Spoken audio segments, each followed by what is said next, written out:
Bonjour. Nous avons entamé la semaine passée l'étude du droit des personnes. Avec ce cours, nous commencerons l'étude de la famille qui nous occupera pendant 2 semaines.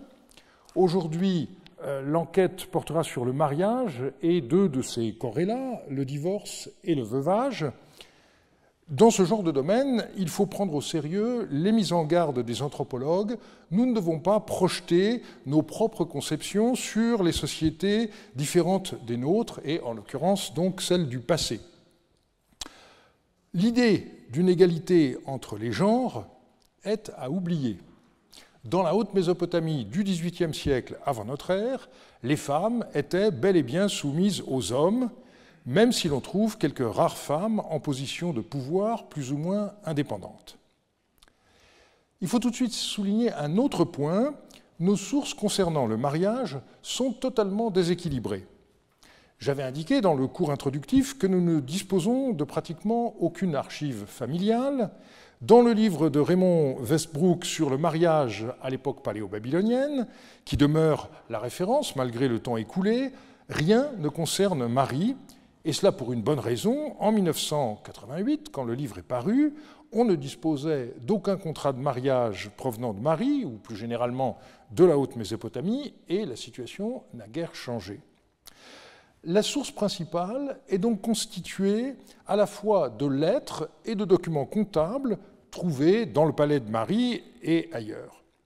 On en sait donc bien plus sur les mariages royaux que sur ceux des particuliers, et l'un de nos soucis sera de voir dans quelle mesure on peut généraliser ce que nous indiquent les textes disponibles à l'ensemble de la société. Les lettres ont toutefois un gros avantage sur les contrats.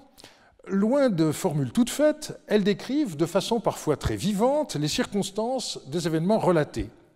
Et il faut souligner à cet égard le haut niveau atteint par les scribes à cette époque, généralement capables de rédiger des textes à la fois clairs et détaillés. Le travail de Marine Béranger consacré à cette question devrait sortir peut-être en février, au plus tard en mars.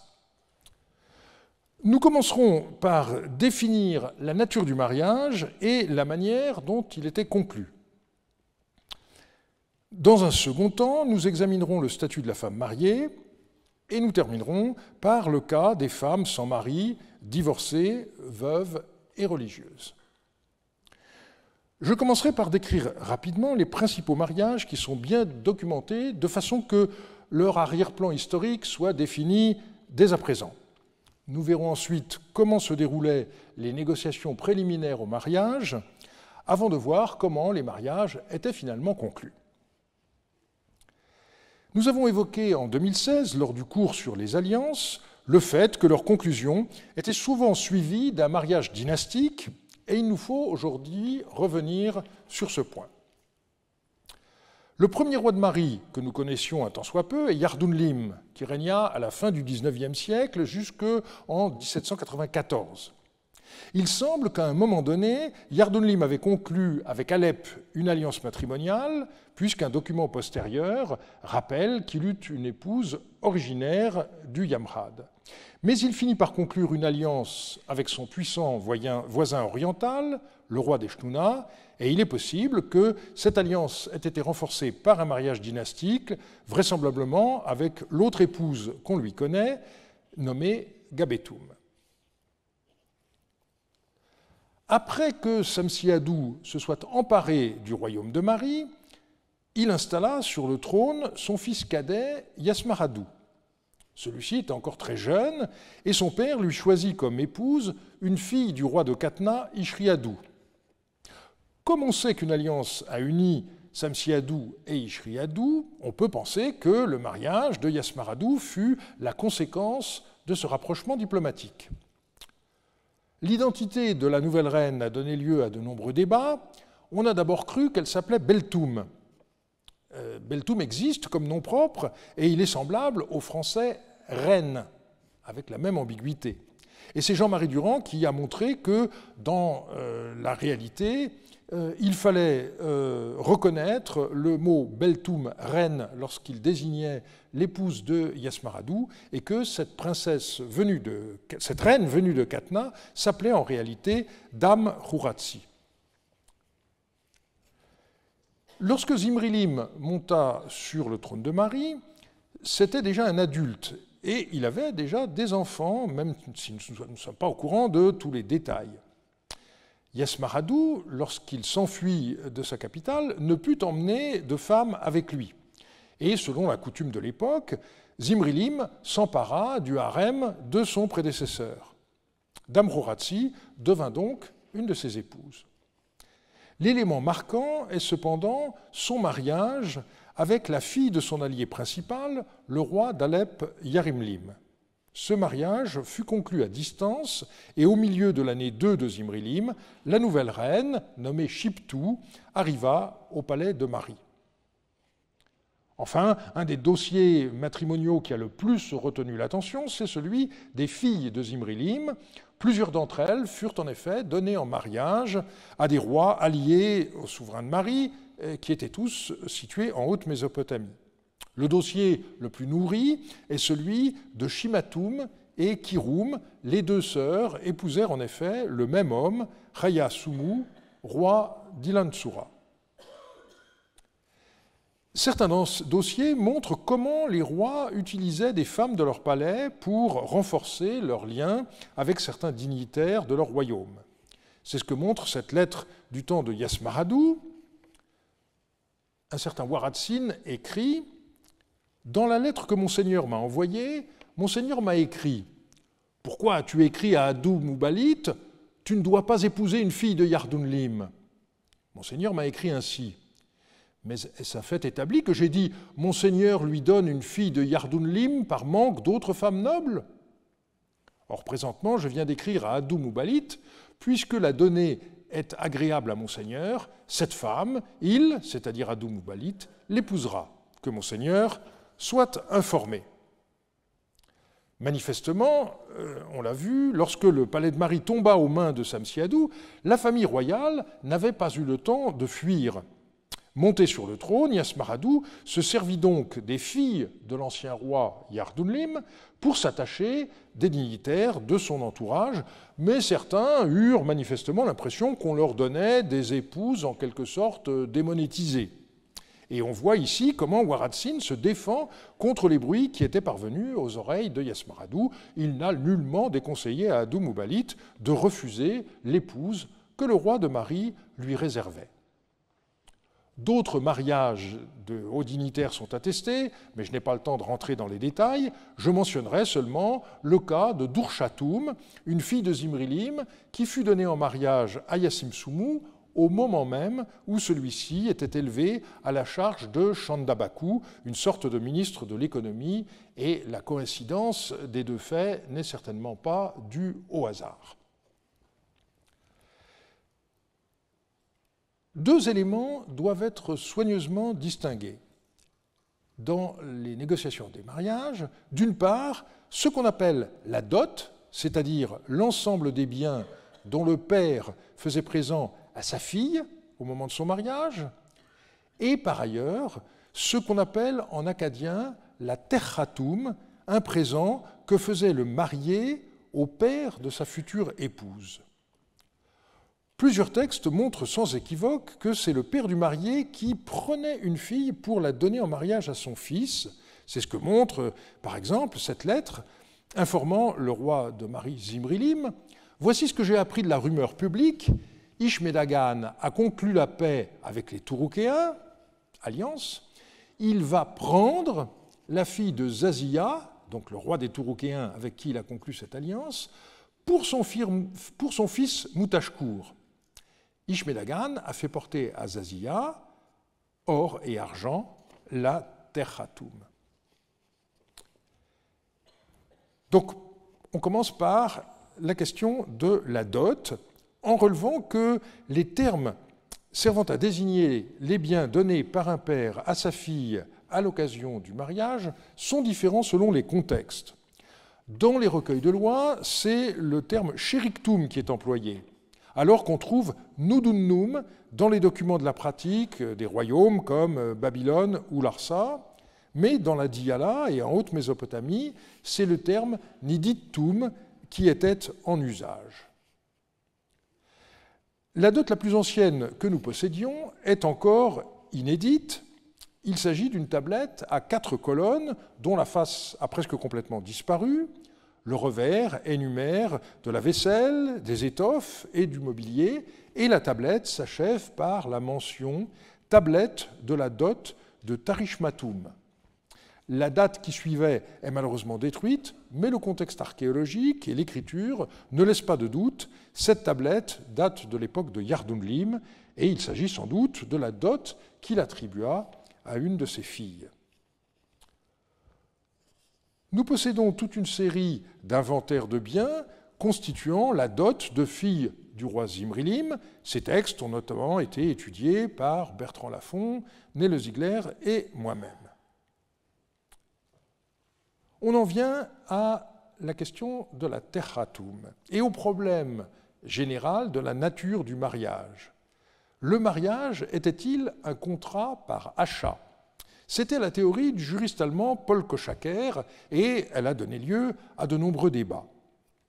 Un contrat trouvé à Terka apporte une contribution très importante du fait qu'il est centré sur le don de la terratum par le mari, et il a curieusement échappé à l'attention, sans doute parce que la plupart des contributions récentes sur le mariage ont été rédigées avant la publication de ce texte en 2001. Voici la traduction que j'en propose, qui diffère sur plusieurs points de celle de la première édition. Annu-Nishuya est la fille de Yashurum. Son père Yashurum l'a donnée en mariage. Idinili a ensuite donné à Yashurum, son père, comme terratum de son épouse, 1800 litres de grains et un mouton valant un demi-cycle d'argent. Il, c'est-à-dire le marié, a satisfait son cœur, c'est-à-dire celui du père de la mariée. À l'avenir, après la mort de Yashurum, personne ne revendiquera Annu-Nishuya. Celui qui réclamera Annu-Nishuya, du fait qu'il a mangé l'assakoum de Yardunlim, de l'asphalte chaud sera versé sur sa tête. Donc ça, c'est une formule de punition qui est bien connue par ailleurs. Le texte poursuit en indiquant un demi-cycle d'argent versé à Annu-Niri et une ceinture Neberum valant un demi-cycle d'argent versé à Habdu Barlati, les enfants de Yashurum. Un demi-cycle d'argent pour Ami Ibal, le maire Sougagum, telle quantité de grains pour Barilum, le lieutenant, un cycle d'argent pour Anaharum, et puis c'est cassé. On a ensuite une liste de 11 témoins, et le texte s'achève ainsi. Ils ont bu la coupe et se sont oints d'huile. Dans la maison de Ami Yakra, un tel a écrit cette tablette. Ce texte a été décrit par son éditeur comme un contrat de mariage. Ça n'est pas exact. Le contrat de mariage définit les relations entre le mari et sa femme. Nous en verrons un exemple un peu plus tard. Ici, le texte est tout différent. Il s'intéresse avant tout aux relations entre le père de la mariée et son gendre. C'est le père qui donne sa fille en mariage à son gendre. C'est une affaire entre hommes. Le mot à mot de l'expression est intéressant. On dit « ana ashutim » ou « mututim », en état d'épouse et d'époux. Il faut comprendre pour qu'elle, la fille, soit son épouse et qu'il, le mari, soit son époux. En l'occurrence, le montant de la terratum n'est pas très élevé. Et si l'on analyse correctement le texte, on voit qu'il s'agit avant tout de protéger les droits du mari, Idinili, sur son épouse. On souligne qu'il a satisfait le père de celle-ci en lui versant la terratum. On indique qu'après la mort du père, personne ne pourra revendiquer sa fille. Et l'on signale que les deux autres enfants de Yashurum, une fille nommée Annu-Niri et un fils nommé Habdu Barlati, ont été indemnisés avec un montant d'un demi-cycle d'argent chacun. Enfin, la formule finale sur la boisson et l'onction d'huile n'a rien de spécifique au mariage. On la retrouve dans des contrats de vente.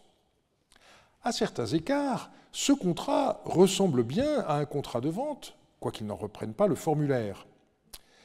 Ce que nous appelons contrat de vente en français se dit en fait en acadien tablette d'achat, et le texte est rédigé du point de vue de l'acheteur, qui est le sujet des verbes. Il a acheté, il a versé le prix complet. Ce n'est pas le cas du tout ici. On a clairement deux mouvements.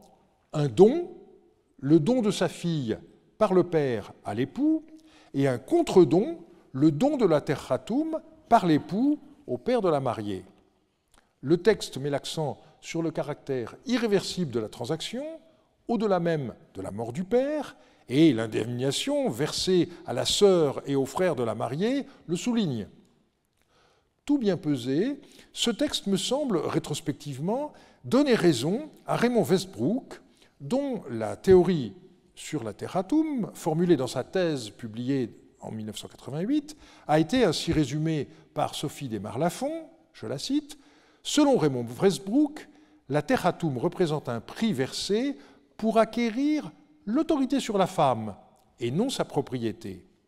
La nouveauté majeure introduite par cette théorie est qu'elle fait du mariage non plus un contrat, mais une institution à laquelle on accède par un contrat. En ce sens, le mariage fonctionne juridiquement comme l'adoption. Il faut un contrat pour créer le statut juridique d'adopté ou de conjoint, mais à la différence de l'adoption, qui imite la relation biologique entre parents et enfants, le mariage est une création du droit et représente une institution sui generis. La terratum propre au mariage oblige le père à abandonner l'autorité sur sa fille au profit de celui qui l'a payé. C'est l'outil qui permet de passer du contrat à l'institution. Le mariage devient parfait lorsque l'acte désigné par le verbe achazum, prendre, est accompli. Les époux ont alors, entre eux et envers les tiers, le statut de mari et de femme. Le paiement de la terratum achète le droit d'effectuer cet acte, c'est-à-dire le droit d'obtenir le contrôle juridique sur la femme. Il procure donc un droit non pas sur la femme, mais sur son père, à qui la somme est remise. C'est très exactement ce qui est formulé dans le texte de Terka que nous venons de lire. Ni le père, ni ses héritiers après sa mort n'auront plus le contrôle de Hannu Nishuya, qui est passé à son époux à partir du moment où celui-ci a versé la terratum.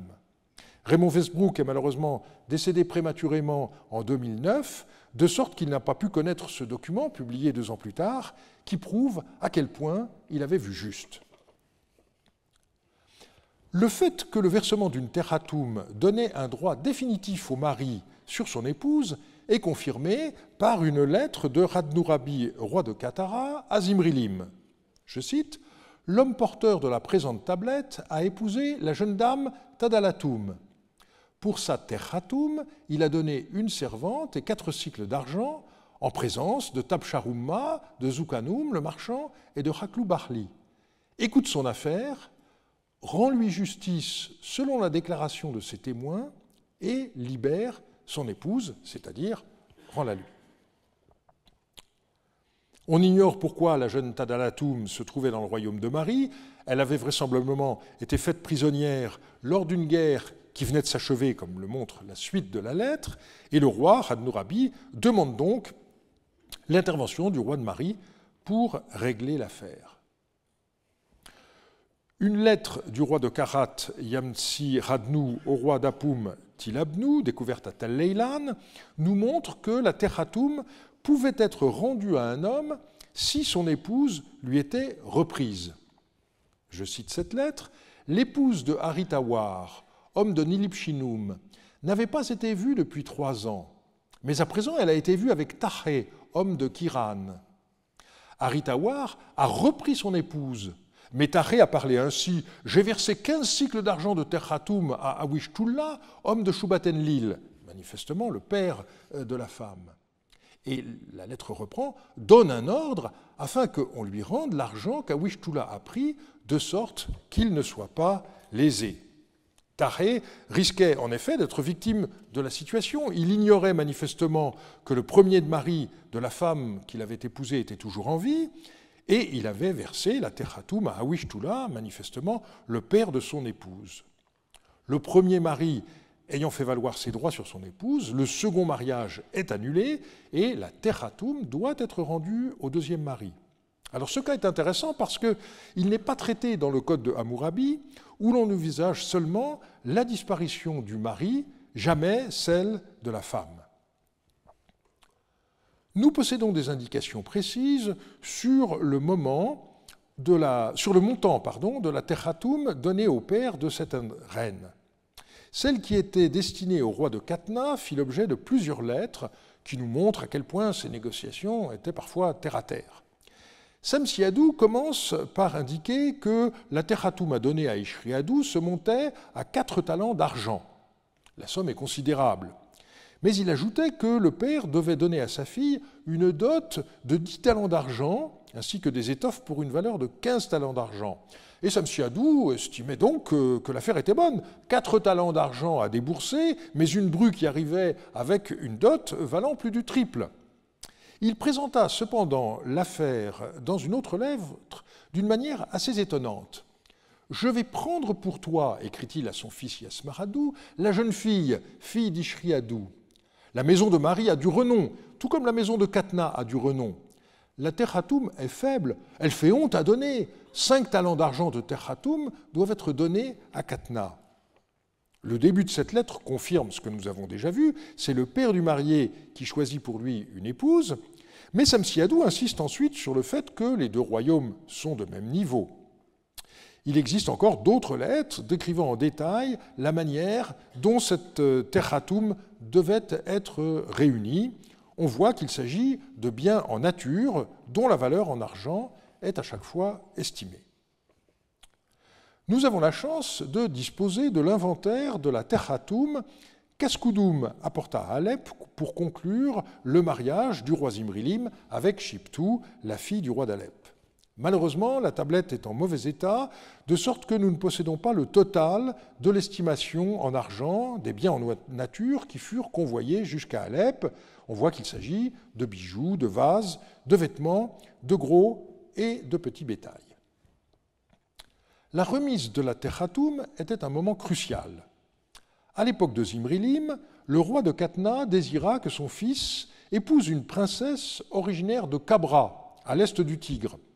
Il fit donc porter au roi de Kabra la terratum et la caravane passa par Mari, d'où Zimrilim, en déplacement, reçut cette nouvelle. Sumuhami Katnéen et 2 Kabaréens, ses accompagnateurs, apportent 2 chevaux, de l'argent et des moutons, constituant la terratum de la fille du sire de Kabra. Et le roi de Katna poursuivit son message en faisant demander à Zimrilim qu'un de tes serviteurs fidèles aille avec les hommes qui iront à Kabra et qu'il soit présent lors de la remise de la terratum. On voit à quel point l'affaire était importante.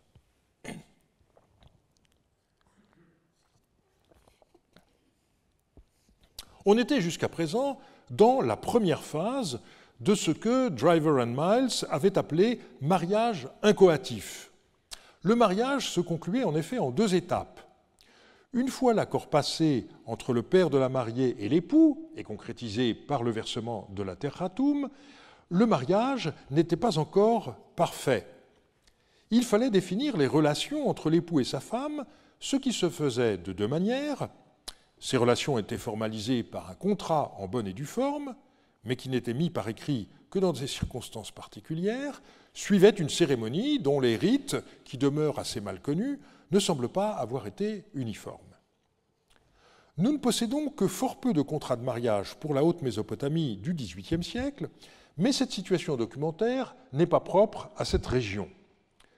Pourquoi si peu de contrats de mariage écrits? Samuel Gringus a donné la réponse dans une étude parue en 1969, parce qu'un contrat n'avait pas besoin d'être écrit pour être valide.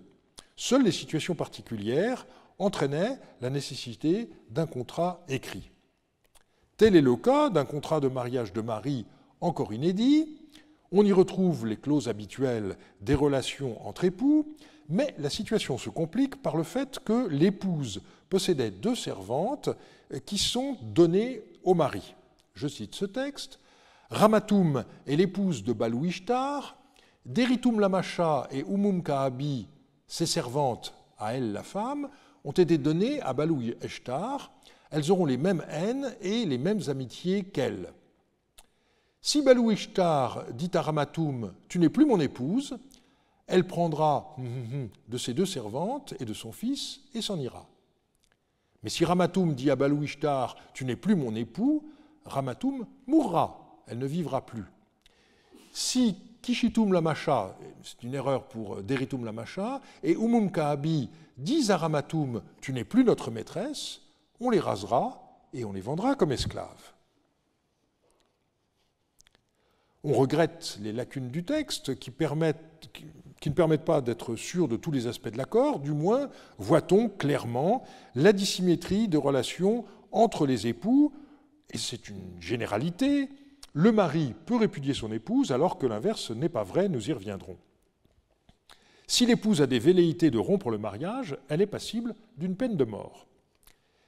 Il s'agit par ailleurs ici d'un contrat de polygamie, les 2 servantes de Ramatoum sont données au mari de celle-ci, et néanmoins, un rapport de subordination des 2 servantes vis-à-vis de Ramatoum subsiste, elles doivent avoir les mêmes haines et les mêmes amitiés qu'elles, et si elles renient leur maîtresse, elles seront vendues comme esclaves. C'est le versement d'une terratum qui établissait le statut d'épouse d'une femme, comme le montre cette lettre adressée à Zimrilim. L'épouse de Khaliradnou, cette femme est originaire du Yamoutbal. Renseigne-toi sur elle et relâche-la. Cette femme n'est pas une servante, elle a été prise moyennant une terratum. Et on voit ici l'opposition entre une épouse en titre à Chatoum et épousée moyennant le versement d'une terratum et une concubine. On y reviendra dans quelques minutes. Dans une étude parue en 1966, Samuel Gringus avait essayé de reconstituer les différents éléments qui composaient la cérémonie du mariage, mais il s'appuyait essentiellement sur des textes d'archives originaires de Mésopotamie centrale et méridionale. Ces documents, qui comptabilisent les dépenses faites à cette occasion, montrent que l'époux allait chercher sa femme dans la maison de son beau-père pour la conduire dans sa nouvelle maison. Telle devait être la manière de faire ordinaire, en Haute-Mésopotamie également. Mais les textes de Marie nous documentent surtout des mariages conclus par procuration, le souverain ne pouvant quitter son royaume pour se rendre dans la capitale de son futur beau-père. Un premier mariage à distance est attesté lorsque la princesse de Katna fut donnée en mariage à Yasmaradou. Moutbissir, un des hauts dignitaires placés par Samsiadou auprès de son fils, partit à Katna et fut chargé de conduire la nouvelle épouse de Yasmaradou jusqu'à l'endroit où la piste venant de Katna rejoignait la vallée de l'Euphrate. Yasmaradou accueillit la nouvelle reine et l'accompagna jusqu'à Marie. Le cas le mieux connu est celui du mariage de Zimrilim avec Shiptou.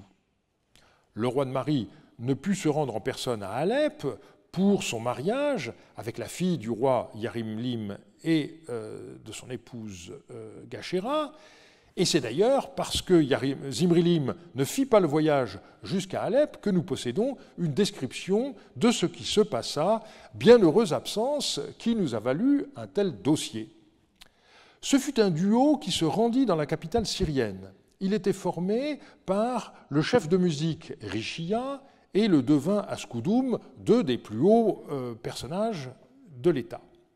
Les 2 hommes envoyèrent à Zimrilim plusieurs lettres où ils décrivirent les étapes de leur mission.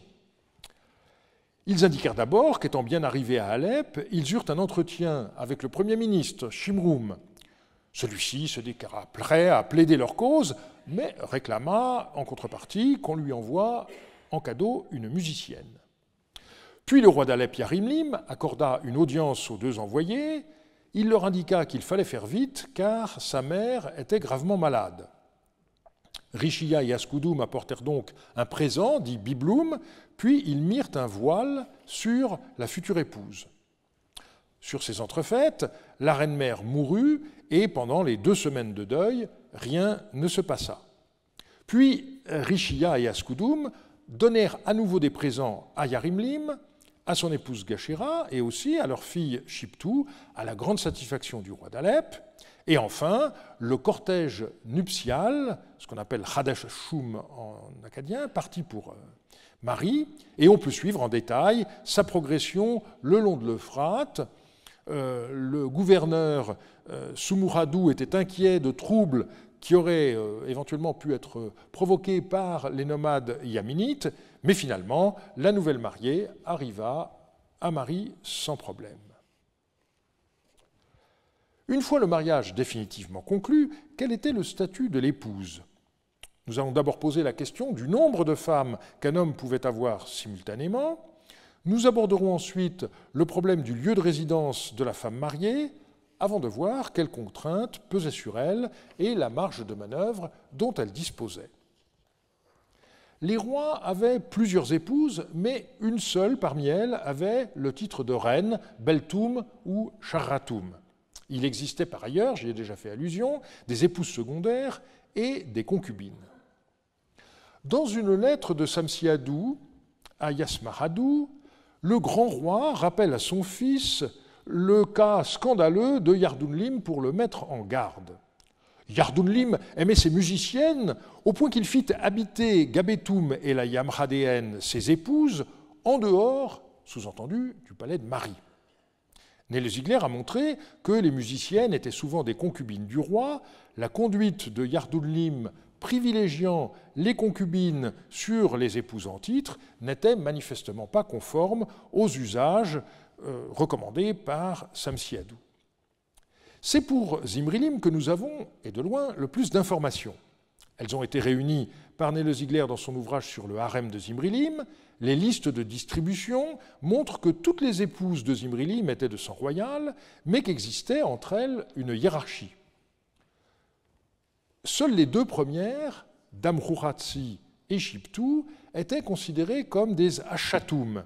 Mais une seule avait le titre de reine, Beltoum, d'abord Damrouratsi et ensuite seulement Shiptou. Zimrilim avait également, selon les textes, donc selon les périodes, 5 à 8 épouses secondaires ainsi que 14 concubines. La différence entre épouse principale, Achatoum, et épouse secondaire, Amtoum, se reflète dans la légende des sceaux. Sans rentrer dans tous les détails, on peut opposer deux cas, celui de Shiptou, dont le sceau avait pour légende Shiptou, fille de Yarimlim, épouse Achatoum de Zimrilim, et celui de Yataraya, qui indique seulement Yataraya, servante, donc épouse secondaire, de Zimrilim. Et cette différence confirme ce que nous avons déjà vu à propos du versement de la Terratoum, réservé au père d'une épouse principale. Elle est distinguée par son statut d'Achatoum, les épouses secondaires étant seulement décrites comme servantes, sans qu'elles aient forcément un statut servile, bien entendu. Il était rare que des particuliers aient plus d'une épouse en titre. Le texte FM 433 énumère les épouses des 12 principaux personnages du royaume de Marie, les Wedum, et seuls les deux premiers de la liste ont chacun 2 épouses à Achatoum sur le modèle du roi. Une question très importante à régler lors du mariage était le lieu où l'épouse allait habiter. Pour les particuliers, ça ne devait pas faire beaucoup de problèmes, mais pour les rois, il en allait autrement. On a vu ce qu'il en était du temps de Yardounlim, et Samsiadou était préoccupé par ce précédent. Au moment où Yasmaradou se préparait à accueillir son épouse, la fille du roi de Katna, Ishriadou, il reçut un autre courrier de son père à ce sujet. « Tu m'as écrit au sujet de la mise à l'écart de la femme, fille d'Ishriadou. Présentement, dans le pays, on va dire « les rois précédents, où ont-ils fait habiter leurs épouses ? N'est-ce point dans ce palais qu'ils les ont fait habiter ?» Yardounlim préféra ses favorites, il mit ses épouses à l'écart et il les fit habiter à l'extérieur. Or, il ne faudrait pas que toi, de même, tu fasses habiter la fille d'Ishriadou à l'extérieur. Le père la prendra et s'irritera, l'affaire ne va pas. Dans le palais du palmier, il y a beaucoup d'appartements. Qu'on choisisse un appartement pour elle et qu'elle habite dans cet appartement, ne la fait pas habiter à l'extérieur. Il était donc aux yeux de Samsiadou inconcevable que le roi de Marie puisse installer son épouse ailleurs que dans le palais qualifié ici de palais du palmier. Le cas de Chibtou est particulièrement intéressant. Lorsqu'Askoudoum était encore à Alep, il rendit compte à Zimrilim d'une conversation qu'il avait eue avec le roi Yarimlim. Yarimlim m'a entrepris en ces termes. J'ai souvent entendu dire que les dieux sont puissants dans le palais de Marie. Où entreront donc les affaires de ma fille? J'ai répondu, la maison de ta fille est excellente. Il a dit, que les affaires de ma fille soient donc déposées dans sa demeure, mais que ma fille réside chez son époux et que, 5 ou 6 jours, elle quitte le palais et qu'elle s'occupe de sa demeure. Dès la publication de cette lettre, il a paru clair que le souci de Yarimlim était que sa fille ne puisse habiter le palais en raison de tabous religieux. La mention du fait que Chibtou puisse habiter le palais mais le quitter 5 ou 6 jours, sous-entendu par mois, a été interprétée par Jean-Marie Durand comme une allusion à la période de menstruation comprise dans les civilisations orientales anciennes comme un moment d'impureté. Et une des demeures qu'occupa Chibtou en dehors du palais a été retrouvée au début des années 1980. C'est le petit palais oriental du chantier A, où elle s'installa après la mort du devin Askoudoum. Elle avait occupé une autre maison auparavant, mais celle-ci n'a pas été retrouvée. De manière plus générale, comment se représenter la manière dont les femmes étaient logées dans le palais? À partir des listes de rations qu'elle a publiées, Nele-Ziegler a dressé un tableau à la fois précis et vivant de la situation. Des centaines de femmes étaient entassées dans la partie nord-ouest du palais, à laquelle une seule porte donnait accès. Elle était gardée de l'intérieur par des femmes et de l'extérieur par des hommes. L'emploi du terme de harem pour décrire cet espace est donc tout à fait justifié. Le cas du palais d'Achnakoum, révélé par les fouilles récentes de Chagar Bazar, est extrêmement intéressant parce qu'il montre une réalité analogue, mais à plus petite échelle. À l'époque de Samsi Adou, le bâtiment était occupé par le gouverneur de la région, nommé Sinikisham, et à partir des textes comptabilisant des rations de bière et de grains, Denis Lacambre a pu reconstituer la situation de cette manière, je le cite, Sinikisham avait 2 épouses principales, Ramaroum, qui avait autorité sur le harem, et Undullah, probablement beaucoup plus jeune qu'elle. D'ailleurs, la mise au monde de 2 garçons a manifestement bénéficié à cette dernière, puisqu'elle monta en conséquence dans la hiérarchie du harem. Sous-entendu, elle a reçu des rations de plus en plus élevées. On sait que Sinikisham avait également entre 4 et 5 épouses secondaires, dont on connaît le nom, et qu'il possédait au moins 33 concubines, 10 grandes musiciennes et 23 petites musiciennes. Alors il n'est pas certain que toutes les musiciennes aient été des concubines, mais on le sait pour une partie d'entre elles, et notamment par le fait que lorsque les musiciennes accouchent, elles ont droit à un cadeau de la part du roi. Une femme mariée n'avait qu'une marge de liberté très réduite, et en même temps, elle pouvait exercer une influence assez grande sur son époux. Il existait manifestement, dans les palais de Haute-Mésopotamie, une étiquette qui pouvait sembler pesante aux reines qui y arrivaient de l'étranger. C'est ce que montre une lettre d'Utsura-Wassou que j'ai publiée il y a plus de 30 ans et qui demeure, je crois, un des joyaux du corpus Mariotte. Je vais donc vous la citer assez longuement. Autre chose, écrit Utsura-Wassou, il n'y a pas dans le palais de duègnes, littéralement de vieilles femmes, de premier rang, qui puissent se tenir au service personnel de la reine, lui disent ou lui fassent dire là où une chose convient. Une reine ne doit pas dire cela. C'est un ajout de moi. Présentement, s'il y a 4 ou 5 duègnes auprès de Moubal Saga qui connaissent les usages du palais et conviennent pour se tenir au service personnel de la reine, que Monseigneur les envoie pour qu'elle se tienne à son service personnel et qu'en outre, elle lui conseille là où une chose convient et la gouverne. La nourrice de la reine qui est venue de Katna, c'était une coutume habituelle, vu que, depuis que la reine est petite, cette femme l'a éduquée et qu'elle connaît ses habitudes, sans doute aurait-il fallu la mettre à l'écart lors du départ de la reine depuis Katna. Or, on nous l'a envoyée à Marie avec la reine, mais elle ne connaît rien des usages du palais de Marie. À cause de la femme peu sûre qui se tient au service personnel de ma reine, à l'heure de la sieste, Lorsque les verrous du palais sont fermés, la reine a fait sortir les chanteuses vers la chapelle d'Ishtar pour une cérémonie Shurarum. Dans la cour du Bit Birmi, le bâtiment aux peintures, une insolation l'a frappée. Elle est malade depuis ce jour-là. À présent, que le cœur de Monseigneur ne s'inquiète nullement, sa maladie a diminué de gravité. Je laisserai passer 4 jours après ma présente lettre et j'enverrai à Monseigneur de bonnes nouvelles.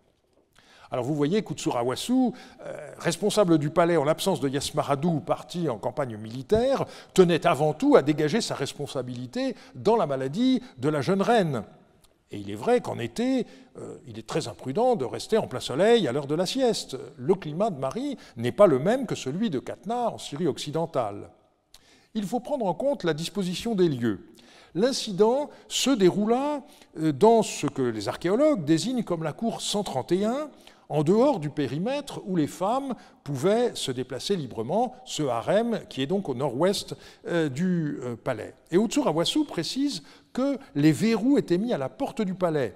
Cela signifie que le cortège de la jeune reine, avec ses musiciennes, n'avait pu être observé par des hommes venus de l'extérieur. Ouf! Et soyez rassurés sur le sort de l'imprudente, une lettre postérieure que nous possédons annonce à Yasmaradou son rétablissement. Mais cette question du regard des hommes sur les femmes nous conduit à aborder rapidement la question du voile. Le port du voile en Mésopotamie n'a rien à voir avec la religion, c'est un pur problème de conduite sociale, mais on doit dire que les mentions en sont assez rares. En l'occurrence, on voit surtout que lors du mariage de Shiptou, ce sont les envoyés du mari, Rishiya et Askudum, qui mirent le voile sur sa nouvelle épouse avant que celle-ci ne prenne la route pour rejoindre Marie. L'une des questions qui se posent est bien entendu le rôle politique que pouvaient jouer les femmes, notamment les reines d'origine étrangère, dans le palais où elles résidaient, mais aussi les filles qui pouvaient servir plus ou moins d'espionnes pour le compte de leur père qui les avait données en mariage à des vassaux. Alors c'est une question qui pourrait nous entraîner très loin, et je me contenterai d'un seul exemple, extrait d'une lettre adressée par Kirum à son père. Elle dit « Quoique je sois une femme », on a envie d'ajouter une simple femme, c'est le ton, « que mon père et Seigneur prête attention à mes paroles, ce sont les paroles des dieux que je ne cesse d'écrire à mon père. » Alors là, on peut interpréter les choses de deux façons. Michael Guichard a considéré que Kirum semble vouloir dire que sa nature de femme ne la dispose pas à s'immiscer dans les affaires du royaume de son père, mais qu'au moins son activité divinatoire lui donne cette possibilité. Je n'en suis pas sûr, je me demande si on ne peut pas entendre le texte de manière moins ciblée, et je gloserais volontiers, quoique je ne sois qu'une femme, que mon Père et Seigneur prête attention à mes paroles, ce sont des paroles inspirées par les dieux que je ne cesse d'écrire à mon Père. Il s'agit ici de l'influence d'une fille sur son père, laquelle n'avait d'ailleurs pas l'oreille de son mari, comme nous allons le voir, mais d'autres épouses avaient un rôle non négligeable auprès de leur mari, et on avait souvent recours à leur intercession. Il pouvait être mis fin au mariage de différentes façons. Nous poserons d'abord la question de savoir si l'on peut parler de divorce, on envisagera ensuite le cas des veuves, et on terminera par l'étude des femmes non mariées.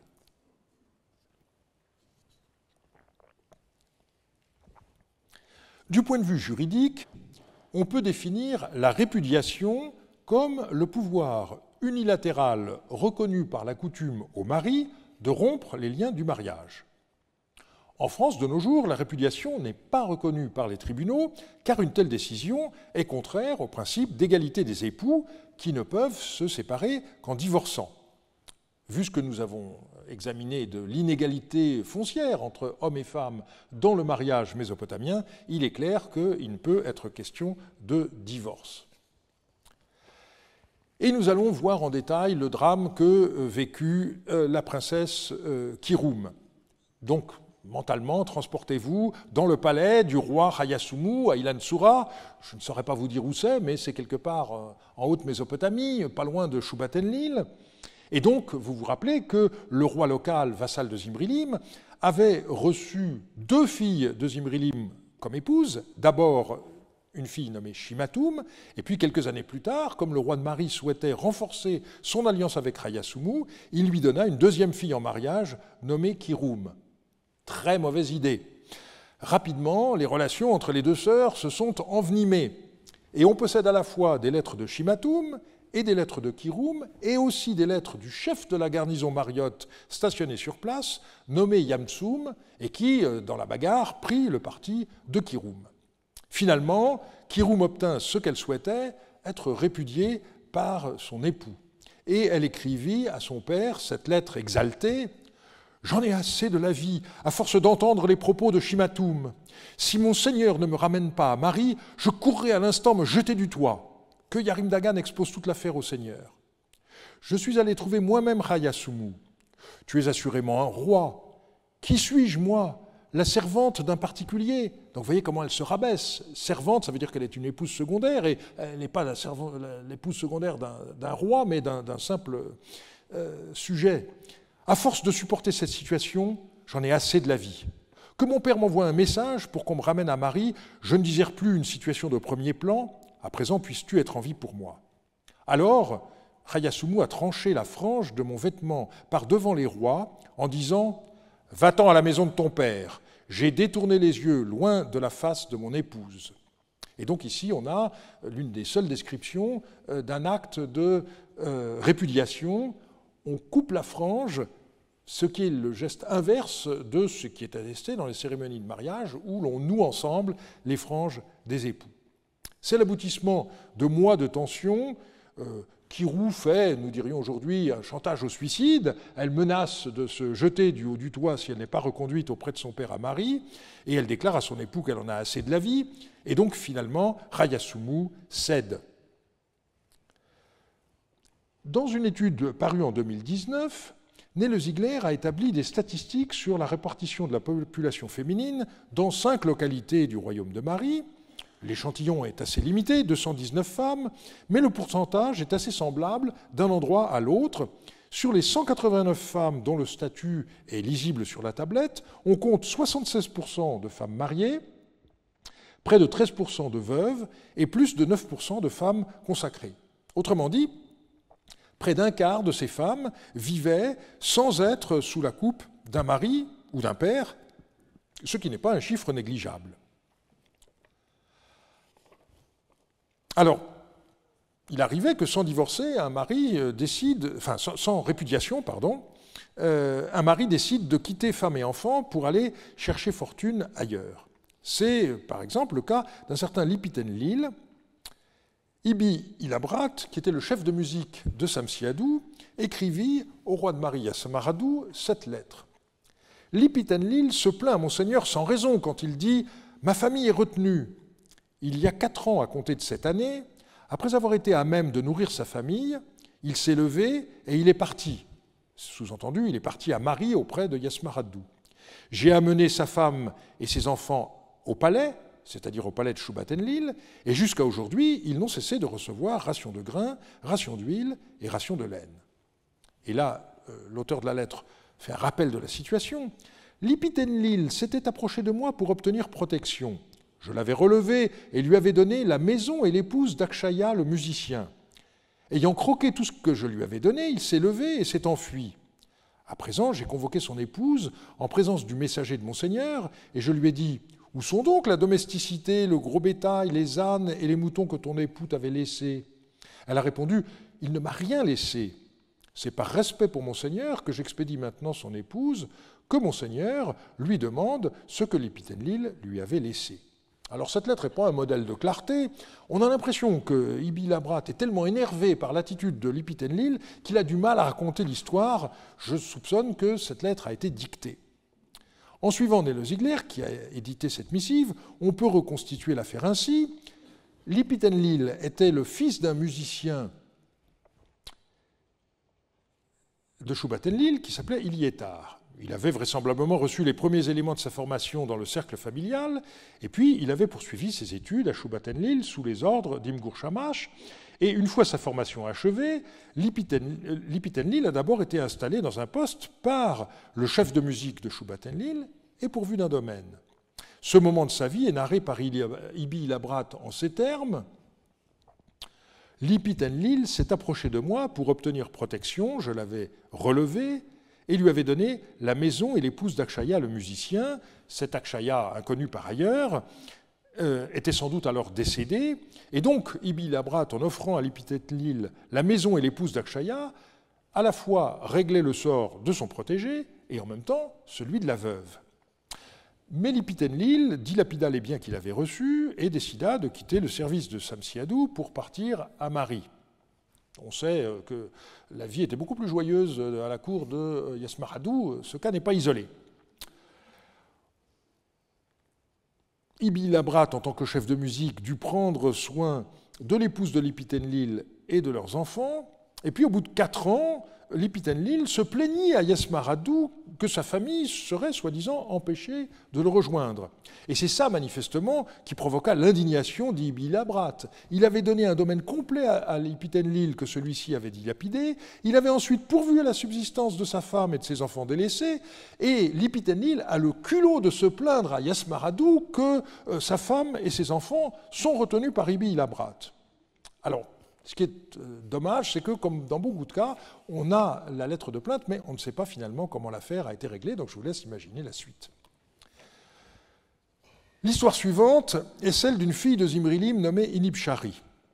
Elle est d'abord attestée parmi les femmes présentes dans le palais de Mari, puis elle fut donnée en mariage à Zakura Aboum, un chef nomade simalite qui était devenu roi de Zallouhan, dans l'ouest du triangle du Rabour. Après plusieurs années, Inibshari se rendit à Mari. À son retour, elle trouva son mari très malade et assista à ses derniers instants.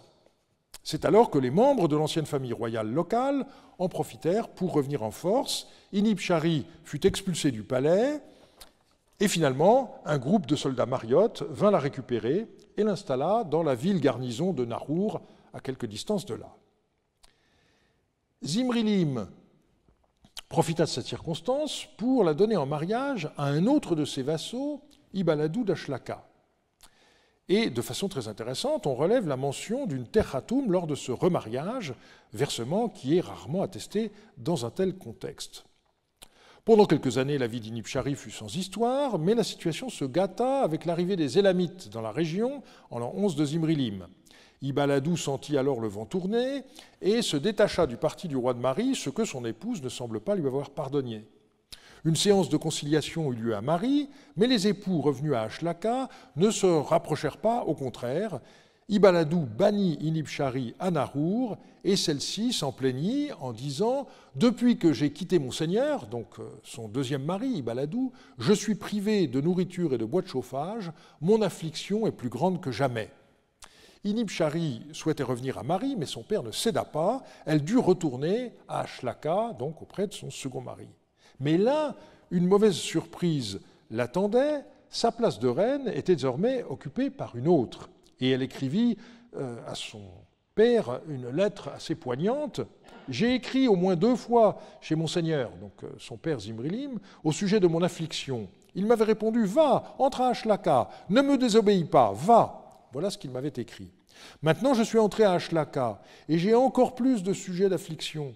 L'épouse d'Ibaladou, elle seule, est reine.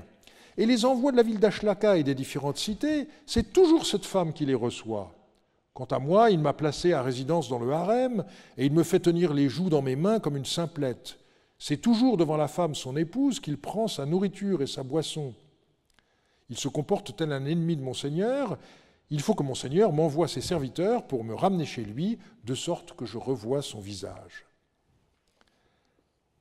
En dehors des veuves, pouvait-il exister des femmes sans époux qui ne soient pas des religieuses ? Eh bien, un texte de Sipar, publié par le regretté Klaas Venof, l'a montré. Qu'en était-il en Haute-Mésopotamie ? Nos textes portent essentiellement sur des femmes qui avaient divers statuts religieux.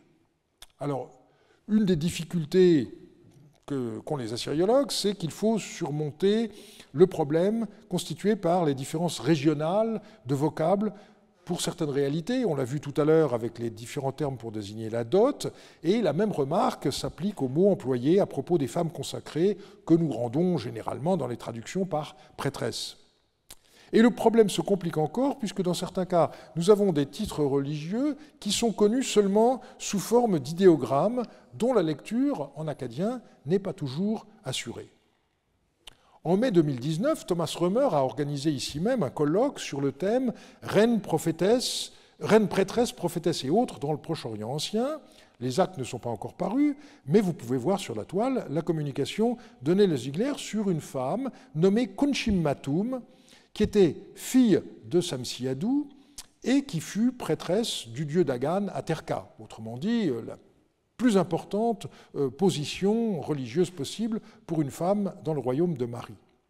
Lors de la montée de Zimrilim sur le trône, elle conserva sa charge, elle fut ensuite malade et mourut. Une autre prêtresse appartenant à la famille royale était nommée Inibshina et son identité est révélée par son sceau, dont on possède plusieurs empreintes. Inibshina, épouse Ashtatum du dieu Adou, fille de Yardunlim. Alors, contrairement à ce qu'on a vu pour les femmes mariées, l'indication « fille de » ne figure qu'après l'indication « épouse de », mais il est intéressant de voir que ces femmes sont considérées comme étant des épouses. Simplement, elles sont épouses d'une divinité et non pas d'un mortel. Le statut d'épouse du dieu n'est attesté que pour des femmes de sang royal, mais il existait aussi des femmes consacrées issues de familles moins illustres. On a vu dans le tableau relatif aux veuves que les Kashatoum formaient dans 5 localités près de 10% de la population féminine, ce qui semble considérable. La semaine prochaine, nous poursuivrons notre enquête sur la famille en étudiant le sort des enfants issus des mariages avec un accent particulier sur les adoptions et les héritages. Je vous remercie de votre attention.